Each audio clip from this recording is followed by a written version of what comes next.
I'm glad you're on the show.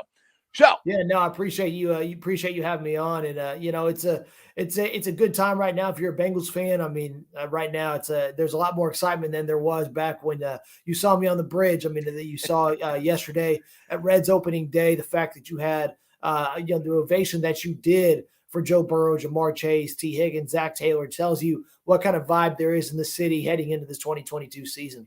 yeah, exactly. I mean, I think this town is turning more into a football town than a baseball town, to be honest. And with the statement from we talked about Reds, the statement from the Reds owner Phil Castellini yesterday of basically, take it or leave it, kind of what he said to Reds fans. And I never thought I would say this, but I think Mike Brown looks like the better owner right now than Phil Castellini does. That's just a very interesting statement he said to all Reds fans.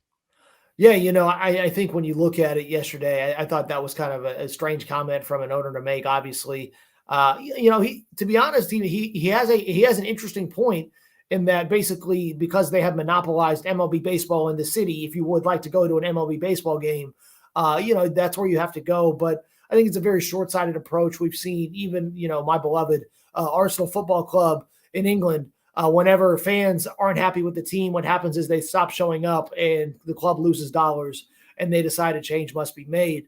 So I think if fans, I think it's going to be an interesting battle between the city and the fans and how much do you love your club enough to not show up essentially. And that sometimes, unfortunately, is the only way to get your message across. And, I don't cover the Reds, but it's a very fascinating situation that you see play out. We have, on the other side, it's been interesting that the way that ownership has been viewed in the city, specifically around Mike Brown and the Brown family, has taken a complete 180. I would say since I got here in 2019, you've really seen them be engaging with the fan base. Elizabeth Blackburn, Mike Brown's granddaughter, has done a fantastic job with that. And then I think you've got to give Katie Blackburn a lot of credit as well for not only some of the decisions she's made, but also making sure that, the club is being steered in the right direction. And I think collectively that front office has done a lot. And, it may just be as simple as they found out that they've got a guy number 9 in Joe Burrow that's going to maybe bail them out of this franchise. And I think that when you have a guy like that, just embrace it, lean into it, and give him whatever resources he needs to succeed. So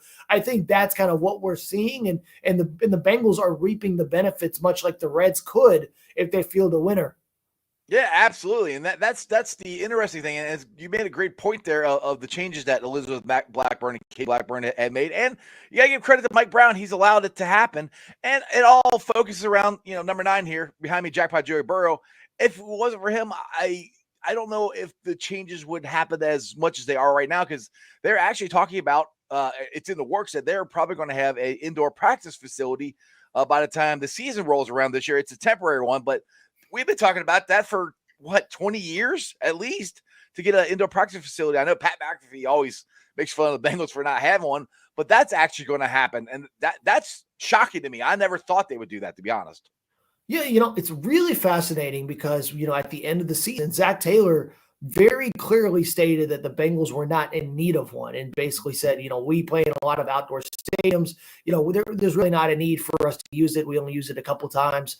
And then all of a sudden the Bengals go out and they get the bubble, which is a very temporary fix, like you said. And it's something that, quite frankly, is very cheap and very easy to do. And the fact that it took them this long to do this is quite surprising. And I would love to get a better explanation as to why the franchise waited this long to go with that, moving forward, because when you look at the expenses that they've made on the stadium, even in the last few years, a bubble would rank not even in the top, I would have to go back and check, but definitely not in the top 3 and maybe not even the top 5 from what it cost to build that. And so, like I come from the state of Texas, and my high school's got an indoor practice facility, a permanent one. We've had one for a long time. My rival high school has one. The one across the street has one. So, it is just something you have a lot of winning programs or just they understand that having an indoor facility is part of that. So the fact that the Bengals yet again are doing something that says that we're changing as a franchise, I think that it's not important necessarily to the outside folks outside of Cincinnati. I think it was really important, going back to this whole conversation we've seen about the Reds in the last 24 hours. I think that even at the end of last season, before the playoff push, I was at that Chargers game when there was nobody really in that game. And it looked like and I was stunned because this was a Bengals team that was in the playoff hunt, Obviously, a team that was good enough to win the Super Bowl, as we saw, and yet there wasn't really a lot of support locally for the franchise. And I think the front office has had to win a lot of fans back because there are a lot of people who just didn't believe that they were good enough and willing enough to field a winner for a city that obviously desperately has wanted one for decades. And I think that they've done a lot of things over the last few years to show that. But until the Bengals made that Super Bowl run, I think that's what it took to really get the fans to believe that, okay, maybe things are heading in the direction we've wanted them to. Yeah, exactly. It's knowing that the organization cares about you, and that's where I think fans, and that's the way I felt it for years, is that they didn't care, and just we keep going back to what Phil Castellini said yesterday. That's kind of what he said. He doesn't care what the fans think or what they feel like. If you don't like it, then they can move, which is absolutely a ridiculous statement. You're not going to move the original Major League Baseball team out of Cincinnati. I think they got like a 50-year lease or something like that with the city. So good luck on trying to move the team. I don't think that's going to happen.